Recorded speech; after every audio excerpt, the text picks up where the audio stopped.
1 जून को जिन 57 सीटों पर मतदान होना है उसमें वाराणसी भी शामिल है। देश के सबसे बहुचर्चित लोकसभा सीटों में से एक वाराणसी से प्रधानमंत्री लगातार तीसरी बार चुनाव मैदान में है।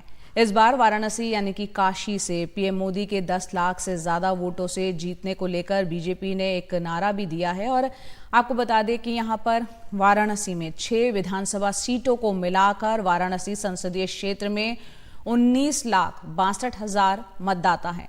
विधानसभा क्षेत्रों की अगर बात करें तो वाराणसी में रोहनिया, वाराणसी उत्तर, वाराणसी दक्षिण, वाराणसी कैंट और सेवापुरी विधानसभा क्षेत्र इसमें शामिल हैं। वाराणसी सीट से लगातार 2 बार चुनाव जीत चुके प्रधानमंत्री मोदी के सामने कांग्रेस की तरफ से अजय राय उम्मीदवार हैं।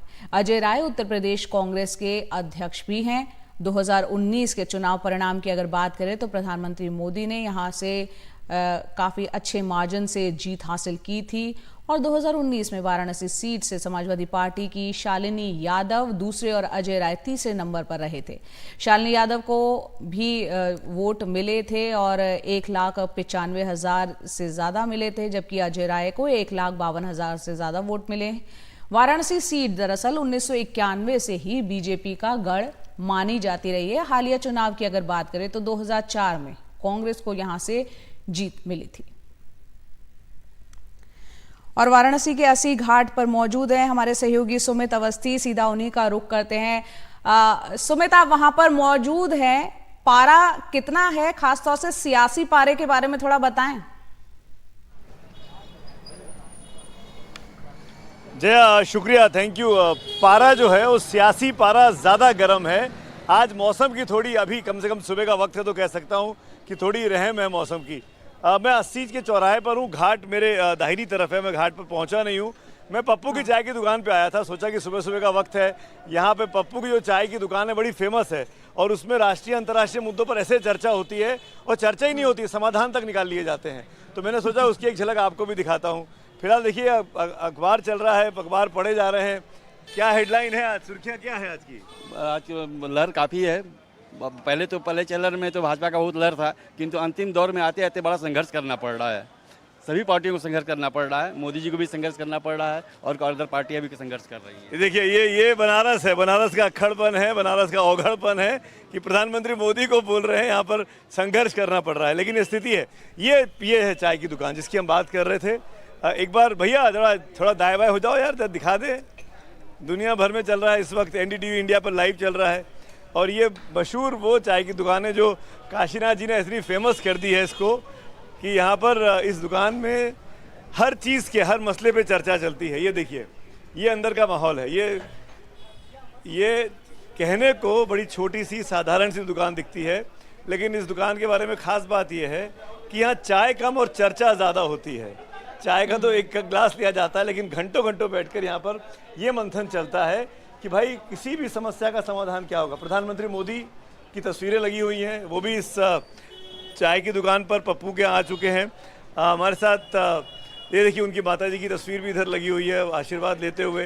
तो ये प्रधानमंत्री मोदी का चुनाव स्थल है और जैसा कि हम लोग आप कह रही थी जया कि 10 लाख का मार्जिन इस बार तय किया गया है। होगा या नहीं होगा तो 4 जून को पता लगेगा।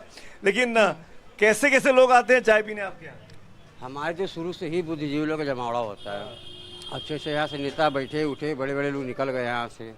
लेकिन जो हम लोग 40 साल पहले जो नहीं देखा वो 10 सालों में हम लोगों ने उसी को देखा। अब महसूस भी करते हैं कि बनारस कितना बदल गया है और जनता भी देख रही है इस चीज़ को। तो जो चीज़ बढ़िया लगेगा जनता उसी को चुनेगी। चाय ही पीते हैं कि चर्चा भी करते हैं? चाय पे तो चर्चा ताबड़तोड़ चलता है, ताबड़तोड़ चलता है। लोग सोचते हैं कि यहाँ झगड़ा हो जाएगा, लड़ाई हो जाएगा, लेकिन ऐसी कोई बात नहीं होता है।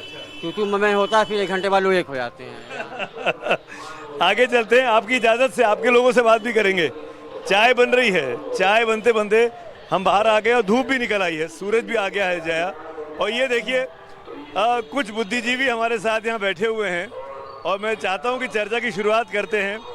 और आप ही से करता हूँ किशोर जी, ये BHU से रिटायर हुए हैं हाल फिलहाल में प्रोफेसर साहब। और किशोर जी, मेरा सवाल आपसे ये बन रहा है कि बनारस क्यों है? इसका नाम ही है बना रहे रस।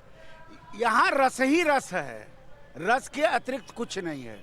जब समुद्र मंथन हुआ, समुद्र मंथन के बाद से समुद्र को मथा गया, तो अमृत निकला, देवता और राक्षसों में झगड़ा हो गया।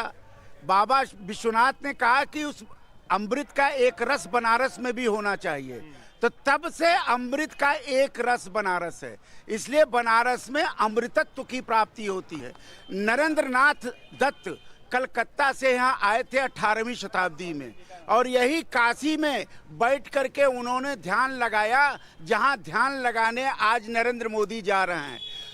ध्यान जब लगा यहीं से शिकागो गए, जब शिकागो गए तो विवेकानंद हो गए, तो मोदी भी यहीं एक मोदी के रूप में आए, और जब बनारस आए तो उनको रस मिला बनारस का, अमृतत्व मिला, और काशी के होके रह गए, खांटी बनारसी हो गए, बनारसीपन में जीने लगे, बनारस उनके रग तन मन में बस गया, और इसलिए मोदी मोदी हैं। और बनारस एक इंटरेस्टिंग चीज़ है मिश्रा जी, मैं आपसे पूछना चाहूँगा।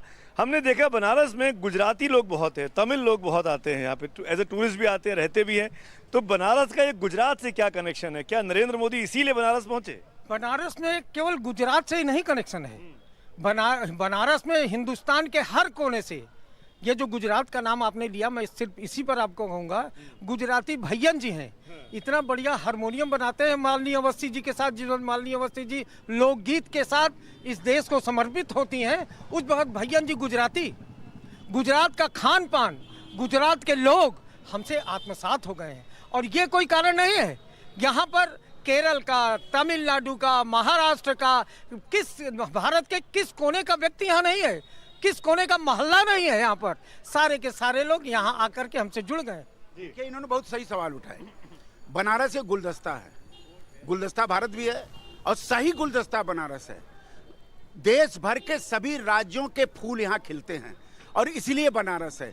आपने गुजराती की बात की, गुजराती बनारसी भी हैं, यहाँ गुजरातियों का मोहल्ला है, वहाँ गुजराती बसते हैं, उनका रोटी बेटी का संबंध गुजरात से है। जो लोग बनारस में गुजरातियों को अपमानित कर रहे हैं, बनारस का अपमान कर रहे हैं। यहाँ गुजरातियों ने बनारस की अर्थव्यवस्था को सुदृढ़ किया। जो पुरुषार्थ की इकोनॉमिक अवधारणा है, जो पुरुषार्थ की इकोनॉमिक अवधारणा है, धर्म अर्थ काम मोक्ष, तो धर्म गुजरातियों ने यहाँ बचाया। यहाँ उनके मंदिर भी हैं, और धर्म के आधार पर उसको आगे बढ़ाया नरेंद्र मोदी ने विश्वनाथ कॉरिडोर के माध्यम से, और उसके माध्यम से अर्थव्यवस्था सुदृढ़ की, काम की महत्वाकांक्षाएं बढ़ाए। मैं तो कहता हूं आपके चैनल पर डंके की चोट पर कि देश भर में जिसको रोजगार न मिलता हो, बनारस आए, रोजगार यहाँ बिखरा पड़ा है, लेके रोजगार करे, अपना पेट भरे। ये बनारस को बनाया है मोदी ने। पर बनारस की अपनी स्थिति कैसी होगी? अगर सब लोग यहीं आ जाएंगे तो बनारस, तो आपको लगता नहीं है कि शहर पर अत्याचार कर देंगे? जाएंगे। बनारस में आज से लोग आते रहे। बनारस में पर्यटन नहीं होता, बनारस में पर्यटन नहीं होता, बनारस में तीर्थाटन होता है। अब बनारस में पर्यटन का नाम जो दे रहे हैं, बनारस को नहीं समझ रहे हैं। बनारस में तीर्थ होता है, यहाँ क्या करने आते हैं? यहाँ बॉम्बे का बीच देखने आते हैं, बाबा विश्वनाथ का दर्शन करने जाते हैं, गंगा जी को देखने जाते हैं, काल भैरव को देखने आते हैं, संकट मोचन जी को देखने जाते हैं, दर्शन करते हैं, आध्यात्मिकता से लबरेज हो जाते हैं, और फिर घर जाते हैं। तो यह आध्यात्मिक का केंद्र है, और ये पुरुषार्थ की आर्थिक अवधारणा नरेंद्र मोदी ने सोमनाथ में भी की, महाकाल में भी की, और विंध्याचल। आप सोचिए, आप जो बात कह रहे हैं ना, मैं उस पर आता हूँ आपके पास। क्या आपको लग रहा है कि इस बार का जो मार्जिन है, क्योंकि पिछली बार कांग्रेस और सपा अलग अलग लड़े, शालिनी यादव की 2.25 लाख वोट ले गई, 1.5 लाख करीब अजय राय ले गए, इस बार एक हो गए हैं, कांग्रेस और सपा मिलकर लड़ रहे हैं। तो आपको लगता है कि जो मार्जिन था पिछली बार 4.25 लाख का प्राइम मिनिस्टर की जीत में, वो कितना और बढ़ सकता है या नहीं बढ़ेगा? उस मार्जिन को बसपा और बढ़ा देगा। कितना? बसपा, आपको मालूम है कि बसपा का जबरदस्त वोट है बनारस में। पिछली बार बसपा एक तरह से नहीं के बराबर लड़ी थी।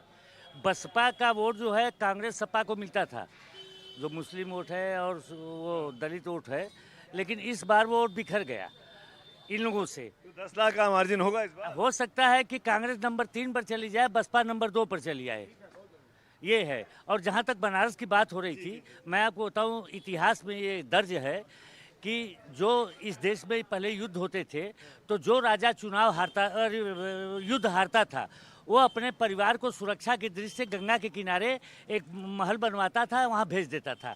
इस तरह से जितने भी हिंदुस्तान के स्टेट्स हैं, सबके राजा अपने अपने परिवार को गंगा के किनारे अपना अपना महल बनवा के बसाए हुए हैं।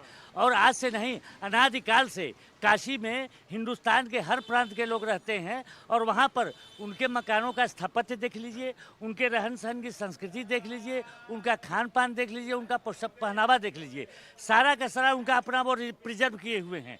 तो काशी एक तरह से मेट्रोपॉलिटन सबको समाई हुई है, सबको समाहित करके, इसीलिए तो सबसे जीवित और सबसे के राजा को राजा धीराज कहा जाता है। सारे राजाओं का राजा, काशी का राजा।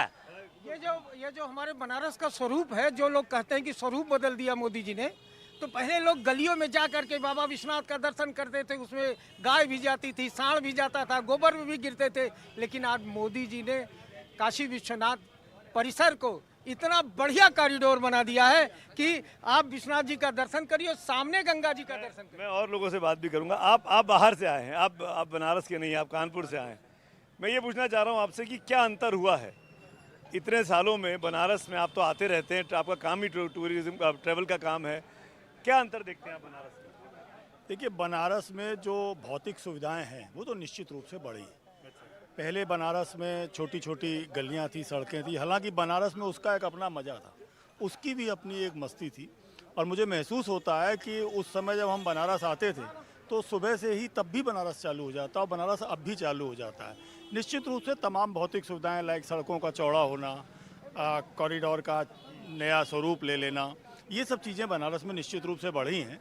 और मैं ऐसा महसूस करता हूँ कि अगर इसके साथ साथ वाकई कुछ ठोस रोजगार की काम और हो जाएं तो बनारस और अच्छा हो जाएगा, लोग यहाँ पर और ज़्यादा अच्छे तरीके से अपना जीवन यापन कर सकेंगे। इंटरेस्टिंग बात बोली है। इसी नोट पर लौटेंगे हम ब्रेक के उस पार जब आएंगे कि रोजगार के और क्या अवसर पैदा हो सकते हैं। मैं एक चीज़ पीछे दिखाना चाहता हूँ, इसके पहले कि हम आगे बढ़ें। सुधीश आगे आइए, ये देखिए, ये हम अपील भी करना चाहेंगे अपने इस प्रोग्राम के थ्रू। ये पोस्टर लगा हुआ है, 1 जून को मतदान है भाई, मतदान ज़रूर करना है। ये एनडीटीवी इंडिया लगातार आपसे अपील भी कर रहा है और कह भी रहा है। एक छोटे से ब्रेक के लिए यहाँ रुक रहे हैं। यहाँ पर पप्पू के अड़ी पर हम लोग बैठे हुए हैं, और भी बहुत सी समस्याएं हैं दुनिया में, उनका समाधान आज हमको निकाल लेना है। मैंने सुना है कि इस दुकान पर हर समस्या का समाधान हो जाता है। तो अंतर्राष्ट्रीय चलेंगे, हम गाज़ा भी चलेंगे, हम इजराइल भी चलेंगे, लेकिन ब्रेक के उस बार आते हैं और पूछते हैं कि रोजगार को लेकर क्या बात हो सकती है। बने रहिए एनडीटीवी इंडिया की इस विशेष कवरेज में।